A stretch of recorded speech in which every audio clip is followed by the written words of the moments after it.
सूर्य पर लगा ग्रहण।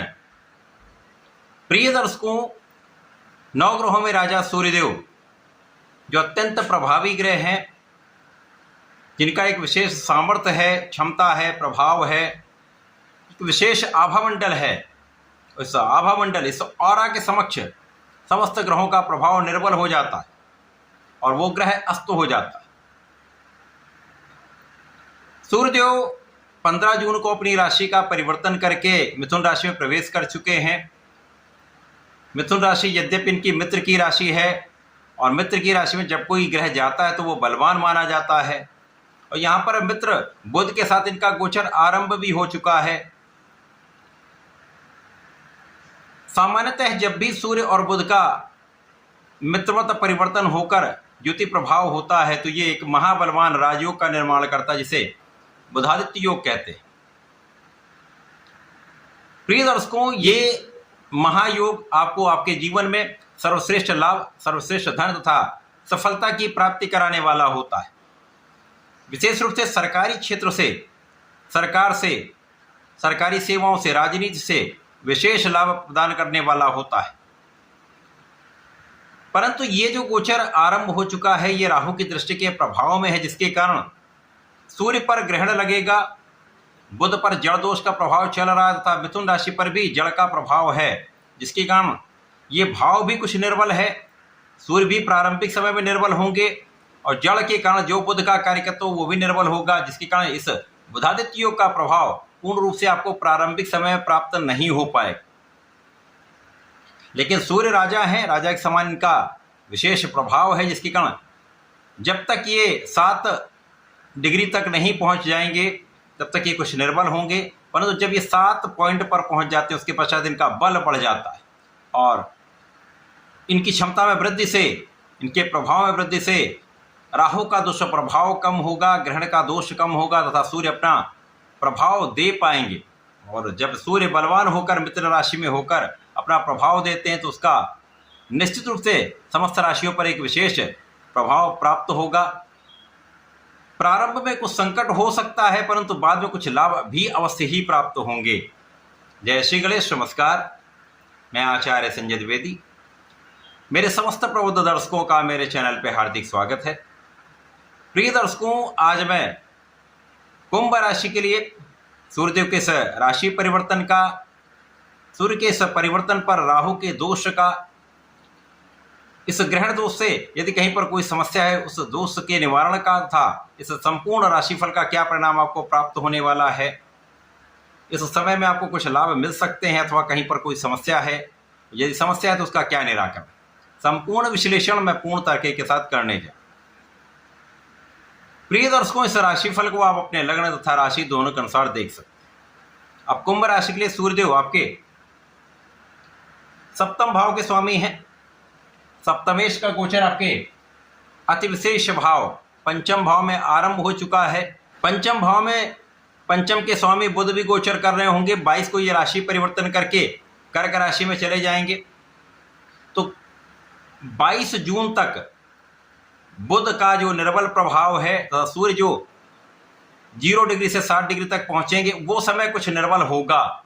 इस समय में जो जातक पढ़ाई कर रहे हैं, जो विद्यार्थीगण हैं, उनके लिए बहुत अच्छा समय नहीं है। प्रारंभ में आपका आत्मबल भी उतना अच्छा नहीं होगा और जब आपके अंदर कॉन्फिडेंस की कमी होती तो आप अपना संपूर्ण प्रभाव पढ़ाई के रूप में प्राप्त नहीं कर पाते हैं और पढ़ाई में आपका पूरा मन नहीं लग पाता, आप कंसंट्रेट नहीं कर पाते। इसी प्रकार से इस समय में आपके निर्णय बहुत अच्छे नहीं होते। तो इस समय में यदि कोई भी निर्णय करना हो तो उसको अच्छे से सोच विचार करके करिए। नहीं समझ में आता तो पिता का सहयोग ले सकते हैं, घर के बड़ों का सहयोग ले सकते हैं। और इस समय में कहीं न कहीं कॉन्फिडेंस की कमी के कारण उतना अच्छा परिणाम आपको प्राप्त नहीं हो पाता, क्योंकि जब आपका कॉन्फिडेंस कम होता तो आप यदि कोई परीक्षा दे रहे हैं तो वहाँ पर उतना अच्छा परिणाम आप नहीं प्राप्त कर पाते। इसी प्रकार से इस समय में जीवन साथी का स्वास्थ्य कुछ निर्बल हो सकता है। जीवन साथी के कारण कुछ तनाव हो सकता है, कुछ मतभेद हो सकते हैं, आपसी क्लेश में वृद्धि हो सकती है। इसी प्रकार से संतान पक्ष भी यहाँ पर कुछ निर्बल रहेगा। प्रारंभिक समय में जब तक सूर्य का बल नहीं बढ़ता है, संतान के कारण कुछ चिंता हो सकती है, संतान के स्वास्थ्य में कुछ समस्या के कारण आपको चिंता हो सकती है, संतान की शिक्षा के कारण आपको कुछ समस्या हो सकती है। परंतु जैसे जैसे ये गोचर आगे बढ़ेगा 22 जून के पश्चात सूर्य 8 डिग्री पर पहुंच जाएंगे, बलवान हो जाएंगे और 8 से लेकर 17 डिग्री तक इनका महाबल प्राप्त होता है। तो राहु का दुष्प्रभाव कम हो जाएगा और बुध यहां से राशि परिवर्तन कर लेंगे तो जड़ दोष भी समाप्त हो जाएगा। तो अब इस समय से लेकर और 16 जुलाई तक जो सूर्य का प्रभाव है वो आपको कुछ विशेष लाभ भी देगा।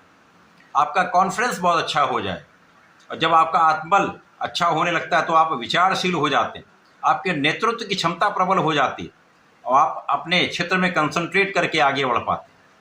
जब आप विवेकपूर्ण निर्णय लेते हैं उसका एक अच्छा लाभ भी आपको प्राप्त होने लगता है और इस समय में बुद्धि बल पहले की अपेक्षा अच्छा रहेगा। तो आप शिक्षा के क्षेत्र में भी अच्छा करने वाले हैं, पहले से अधिक अच्छा परिणाम आपको प्राप्त होगा। तो जो जातक पढ़ाई कर रहे हैं उनके लिए भी पहले से बेटर ये समय होने वाला।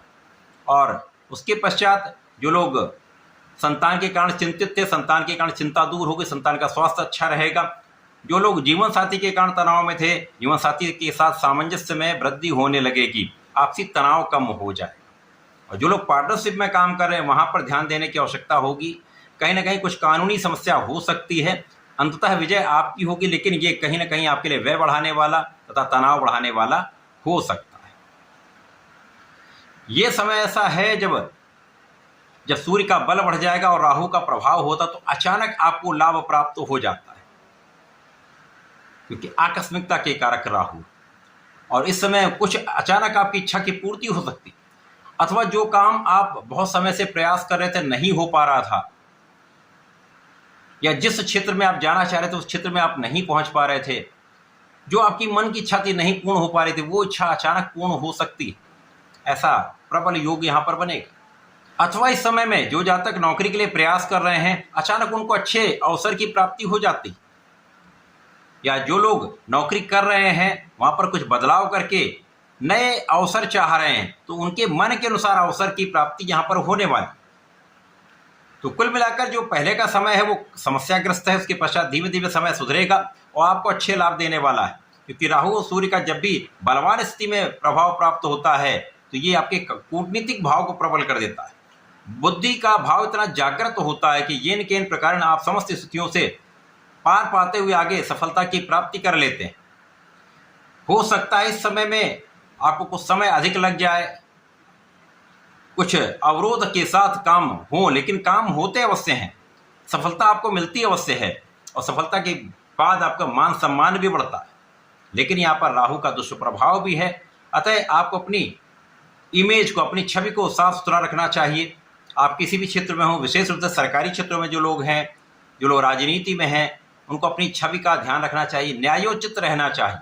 किसी भी ऐसे सोर्स से धन ना अर्जित करें जो अनैतिक हो। अनैतिक कार्यों से आप धन लेंगे तो निश्चित रूप से यहाँ पर समस्या आएगी, आपकी छवि भी यहाँ पर धूमिल होगी, साथ ही साथ आपका अपयश भी आपको प्राप्त होगा। लेकिन यदि आपने काम को आपने सुधारा हुआ है, आप अनुशासन में हैं और आप अपने कार्य में पूर्ण रूप से निष्ठा रखते हैं, पूर्ण परिश्रम कर रहे हैं, तो यश का भी योग यहाँ पर बनता है। पिता के स्वास्थ्य में भी सुधार हो जाएगा, उच्चाधिकारियों के साथ सहयोग भी बढ़ जाएगा। तो कुल मिलाकर बाद में ये समय आपके लिए अच्छा होने वाला है।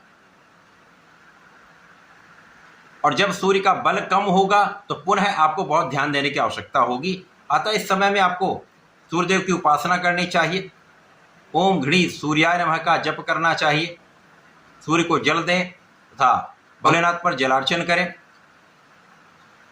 दूध से अभिषेक करें, बेलपत्र का अर्पण करें तथा थोड़े से काले तिल का अर्पण करके नमः शिवाय का यदि जप करते रहते हैं तो निश्चित रूप से ये समय आपको समस्याओं से बचाने वाला होगा, लाभ में वृद्धि करने वाला होगा। ऐसा करके इसका उपयोग करें। धन्यवाद, नमस्कार।